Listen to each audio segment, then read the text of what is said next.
एक रिटायर अधिकारी व्यक्ति अपनी पत्नी के साथ अपने घर में रहता है और उस रिटायर व्यक्ति की उम्र होती है 75 साल और उसकी पत्नी की उम्र होती है 65 साल। 3 बेटे होते हैं उनके, एक बेटा दिल्ली रहता है, एक हैदराबाद और एक दुबई। और यही सब सही चल रहा था कि 2 कत्ल हो जाते हैं। जब इस कत्ल का खुलासा होता है तो सबकी आंखें फटी की फटी रह जाती हैं कि क्या ऐसा भी कुछ हो सकता है।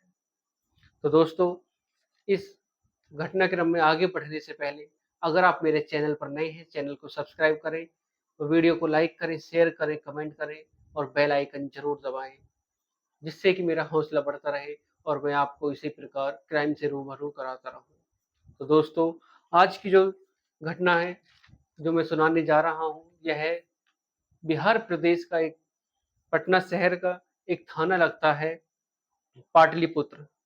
यहीं का एक इलाका लगता है नेहरू नगर रोड, जो 2 नंबर है। इसी में एक सुजाता निवास होता है।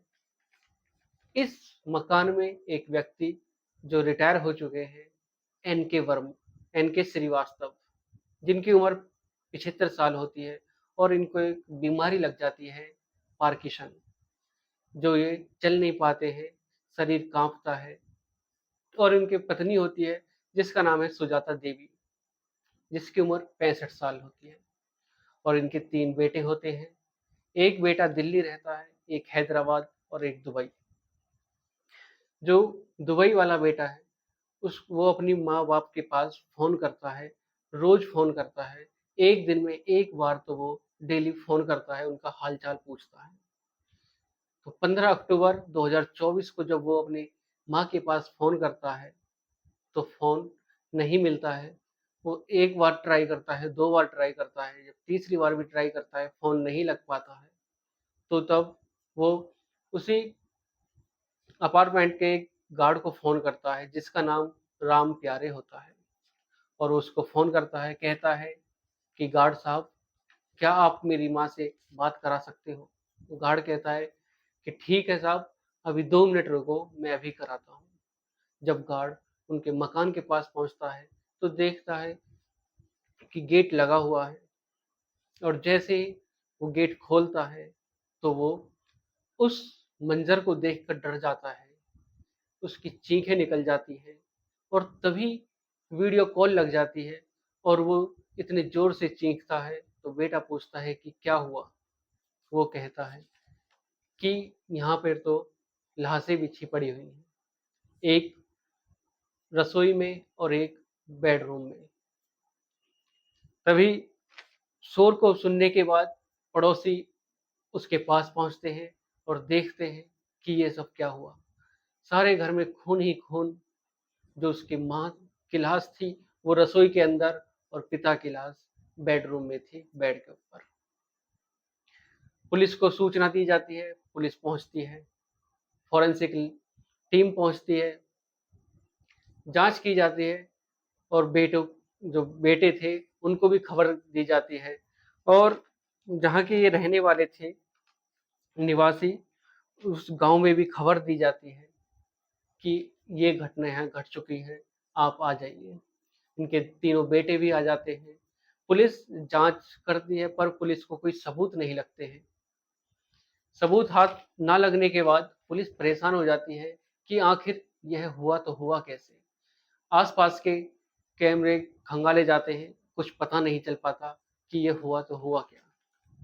तभी एक व्यक्ति आता है और 11 सेकंड की एक वीडियो पुलिस को देता है कि क्या पता इस वीडियो से कोई सुराग हाथ लग जाए और इस जो हत्या हुई है इसके बारे में कातिल तक पकड़ पहुंचा जा सके।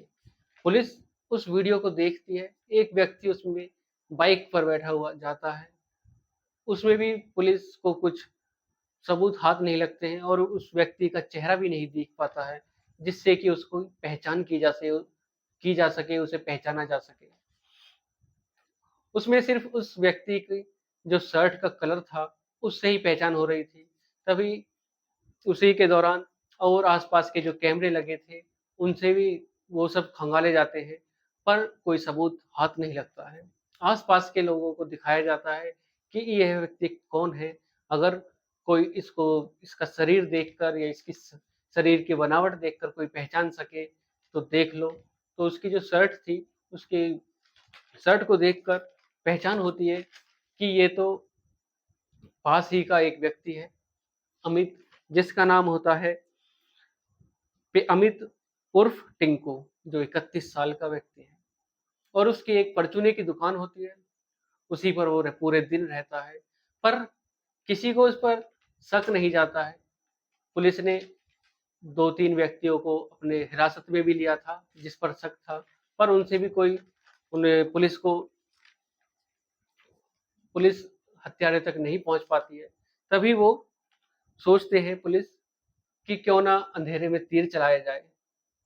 पुलिस उस वीडियो को लेकर अमित के पास पहुंचती है, उसकी दुकान पर पहुंचती है और कहते हैं कि हमारे पास तुम्हारी एक वीडियो है जो आपने घटना घटी थी।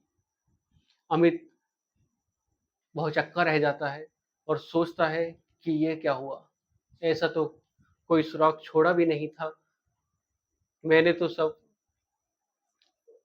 खूब इत्मीनान से जो हत्या की थी और ऐसा कोई सबूत भी नहीं था जो मेरे तक ये पुलिस पहुंच सकी।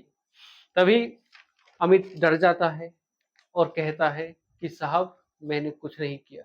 पुलिस उससे पूछताछ करती है और जब सख्ताई से पूछती है तो जब अमित जो बताता है, पुलिस भी यह सुनकर अचंभे में पड़ जाती है कि क्या ऐसा भी कोई कर सकता है। तभी अमित बताता है कि अब से 3 साल पहले जब मैं यहाँ पर आया था, जब मैंने यहाँ दुकान खोली, तो तब आंटी मेरे से बात करती थी, मेरे पास आती थी, सामान लेने आती थी और फ़ोन भी किया करती थी। पुलिस कहती है कि हमें ये सब नहीं सुनना, हमें ये बताइए कि उसके बाद क्या हुआ। और फिर अमित बताता है कि आंटी मुझे अपने पास बुलाती और मेरे साथ संबंध बनाती और मुझे कुछ पैसे भी देती, जिससे मुझे हेल्प हो जाती। जब भी वो मुझे बुलाती मैं पहुंच जाता और वो मुझको पैसे देकर खुश कर देती। 15 अक्टूबर 2024 को आंटी ने मेरे पास फ़ोन किया और फ़ोन करने के बाद मुझे बुलाया।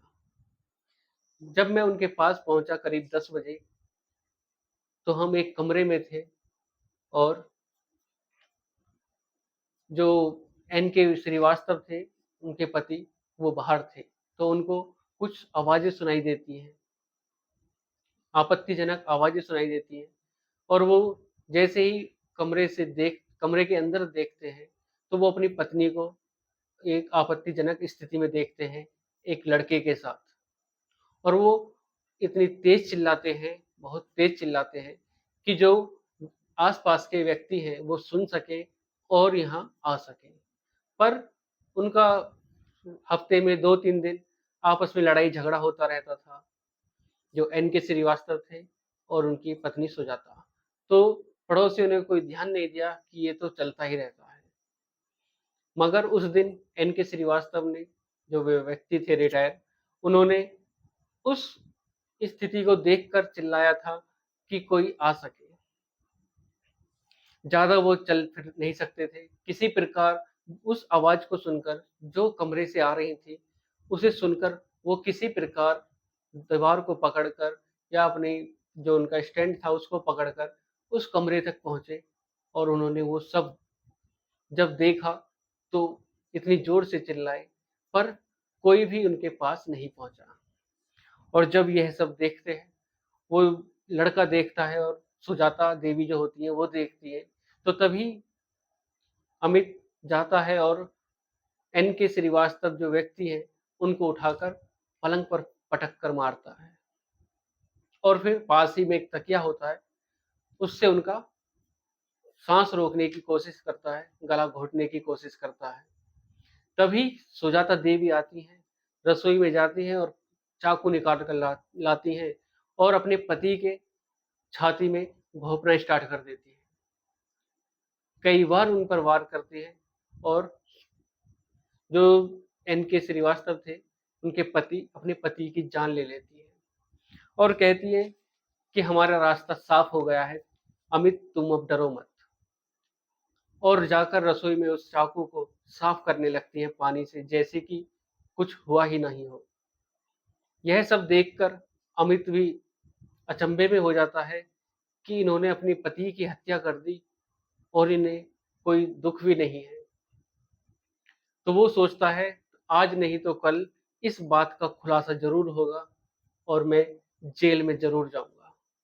तो तभी अमित जाता है और पीछे से सुजाता देवी का जो मुंह मुंह था उसे दबा लेता है, जिससे कि आवाज नहीं जाए बाहर, वो चिल्ला ना सके। तभी सुजाता देवी उसके हाथ में काटती हैं और चाकू से अमित पर वार करती हैं। तभी अमित उस चाकू को छीनता है और उनके गले को काटने की कोशिश करता है। तभी सुजाता देवी जो महिला थी वो अमित के हाथ में दोबारा काटती है। अमित तभी वार करता है और गले को काट देता है। गले को काटने के बाद सुजाता देवी रसोई में गिर जाती है। तभी पास ही में एक भारी सामान होता है जिसे मूसल कहते हैं, वो रखा होता है और उसको उठाकर अमित उनके चेहरे पर कई वार करता है, पूरा चेहरा बिगाड़ देता है। तो पुलिस ने यह सारी घटना, जब घटना का पता चलता है और लोगों को इस कहानी का पता चलता है कि एक 65 साल की बुजुर्ग महिला भी इस प्रकार की हरकत कर सकती है, तो इस संसार में और क्या होगा। अपने बेटों की उम्र से भी आधे साल के जो उसके बेटे थे, उनसे भी आधी साल की उम्र के लड़के से वो मोहब्बत करती है, उसके साथ संबंध बनाती है, सेक्स करती है। तब पुलिस उस अंधेरे में तीर से पुलिस को हत्यारे का पता चलता है और सारी घटना का खुलासा हो जाता है। तो उन बुजुर्ग महिला और बुजुर्ग व्यक्ति का जो बेटा था, उसको जो आदत थी फोन करने की, काश अगर वो फोन नहीं करता तो इस घटना का खुलासा भी नहीं होता। तो दोस्तों, अगर आपके माता पिता आपसे दूर हैं, गांव में हैं या शहर में हैं, आपसे दूर हैं, अलग हैं, तो दिन में एक दो बार उनके पास फोन कर लिया करो, जो उनका दिल भी बहल जाए और आपको उनके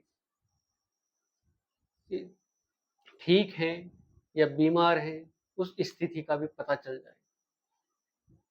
तो दोस्तों, आज की इस घटना को सुनाने का उद्देश्य मेरा किसी का दिल दुखाना नहीं, किसी को परेशान करना नहीं, बल्कि आपको सचेत करना है, सावधान करना है।